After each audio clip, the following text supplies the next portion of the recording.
नवापूर तालुक्यातील वडदा येथे श्रावणी गटाचे भावी जीप सदस्य NG वसावे यांच्या पुढाकाराने आकर्षक व भव्य क्रिकेट तसेच व्हॉलीबॉल स्पर्धांचे आयोजन करण्यात आले। क्रिकेटच्या अंतिम सामन्यात निबोणी व वडदी संघांमध्ये झालेली लढत प्रेक्षकांच्या टाळ्यांचा कडकडाट मिळवत रोमांचक ठरली। या सामन्यात निबोणी संघाने प्रभावी खेळ करत वडदे संघाचा पराभव करून 21,000 रुपयांचे बक्षीस आपल्या नावे केले। व्हॉलीबॉल स्पर्धेतही खेळाडूंनी दमदार खेळाची प्रात्यक्षिके सादर करत प्रेक्षकांना खेळवून ठेवले। अंतिम सामन्यात पागराण संघाने विजय मिळवत 11,000 रुपयांचे पारितोषिक पटकावले। दोन्ही स्पर्धांचे बक्षीस वितरण श्रावणी गटाचे भावी जीप सदस्य NG वसावे यांच्या हस्ते उत्साहात पार पडले।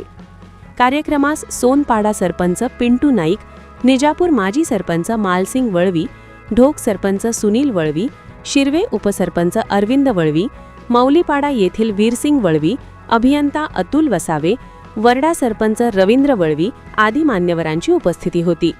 या स्पर्धांचे यशस्वी आयोजन करणारे श्रावणी गटाचे भावी जीप सदस्य NG वसावे यांनी आपल्या मनोगतात सांगितले की ग्रामीण भागात खेळांना मिळणारा प्रतिसाद दिवसेंदिवस वाढताना दिसत आहे। युवकांनी खेळात सहभागी झाल्यास केवळ तंदुरुस्तीच नव्हे तर धैर्य, शिस्त, नेतृत्वगुण आणि परस्परांतील एकोपा वाढतो। अशा स्पर्धांमुळे तरुणांना योग्य व्यासपीठ मिळून त्यांची क्षमता उजेडात येते। अनेक ग्रामीण खेळाडूंच्या मनात लपलेली प्रतिभा असते, त्यांना संधी मिळाली तर ते मोठ्या पातळीवर चमकू शकतात। ते पुढे म्हणाले की गावागावात क्रीडा स्पर्धा झाल्या पाहिजेत, यासाठी समाजातील सर्वांनी पुढे येणे गरजेचे आहे। युवकांना व्यसनापासून दूर ठेवण्यासाठी आणि निरोगी समाज घडवण्यासाठी खेळ हा उत्तम मार्ग आहे। आगामी काळातही आम्ही या ठिकाणी अधिक मोठ्या प्रमाणात स्पर्धांचे आयोजन करू, जेणेकरून आपला तालुका क्रीडा क्षेत्रातही पुढे राहील। NG वसावे भावी जिल्हा परिषद सदस्य आज वर्धा या ठिकाणी क्रिकेट आणि व्हॉलीबॉल चे बक्षीस वितरण करण्यात आलं। यात फायनल टीम निमोनी आणि वर्धा या दोन संघांमध्ये अतिशय चुरशीची लढत झाली। शेवटच्या चेंडूपर्यंत आम्ही बघितलं तर कोण जिंकेल हे वाटत नव्हतं। मात्र सर्वात जास्त रन निमोनीने प्रथम बॅटिंग केल्यानंतर 114 रन काढले, म्हणून निमोनी हा संघ विजेते झाला आणि दुसरा संघ विजेता वर्धा ही टीम झाली। विद्यार्थ्यांना मी हे एकच सांगतो की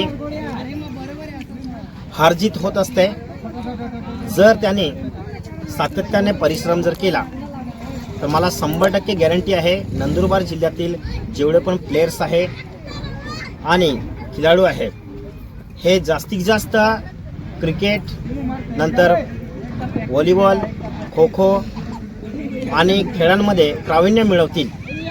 म्हणून विद्यार्थ्यांना एकच आवाहन करतो, सर्वात जास्त जरी तुमची हार झाली असेल एखाद्या संघाची तरी त्यांनी काय केलं पाहिजे की रोज सातत्याने मेहनत जर केली तर 100% एक दिवस त्यांचं पण विन होऊ शकते टीम।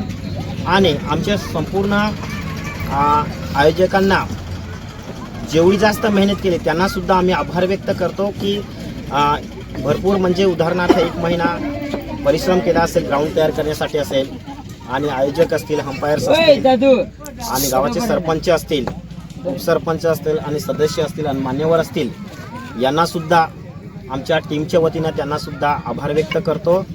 आणि एकच आवाहन करतो, जास्तीत जास्त विद्यार्थ्यांनी मेहनत घेतली पाहिजे आणि क्रिकेट असो किंवा स्टडी असो यामध्ये त्यांनी प्रावीण्य मिळवलं पाहिजे। त्यांना कोणतीही मदत लागली तर आम्ही करण्यासाठी तत्पर आहे, आमची पूर्ण टीम। यांनाही सुद्धा त्यांनी कळवल्यात आम्ही 100% मदत करू। या ठिकाणी सर्वात महत्त्वाची गरज म्हणजे एका दिवसामध्ये क्रिकेट आणि व्हॉलीबॉल या दोन्ही संघांचे बक्षीस देण्यात आलं। यामध्ये ॲक्च्युली प्रथम बक्षीस ज्या गावातील विद्यार्थ्यांनी आणि लोकांनी आजच्या बक्षीस वितरणमध्ये एक नाविन्यपूर्ण वर्धाने एक आदर्श दिला, म्हणजे एकाच दिवशी क्रिकेट आणि व्हॉलीबॉल या संघाचे बक्षीस वितरण करण्यात आलं। म्हणून वर्ध्याच्या जेवढ्या पब्लिक असेल ज्यांनी परिश्रम केले त्यांनासुद्धा आम्ही खूप खूप अभिनंदन देतो. आणि व्हॉलीबॉल संघासाठी प्रथम बक्षीस पांगरान, द्वितीय बक्षीस वर्धा आणि तृतीय बक्षीससुद्धा वर्धा यांनी मिळवलं. म्हणून क्रिकेटच नव्हे तर जर आपल्या श्रावणी गटातच नव्हे तर नवापूर किंवा नंदुरबारमध्ये आपले जे प्लेयर्स असतील, रनिंग स्पर्धा असतील, आपण नवीन नवीन उपक्रम घेऊया. रनिंग स्पर्धा असतील, स्पर्धात्मक परीक्षा असतील, नंतर खो खो असतील, यामध्ये किंवा स्पर्धा परीक्षामध्ये कसं प्रावीण्य मिळवतील ते आमची पूर्ण टीम मदत करणार आहे, हे मी आश्वासन देतो. आणि वर्ध्यातील सर्व कार्यकर्त्यांना त्यांना सर्वांना आम्ही खूप खूप आभार व्यक्त करतो.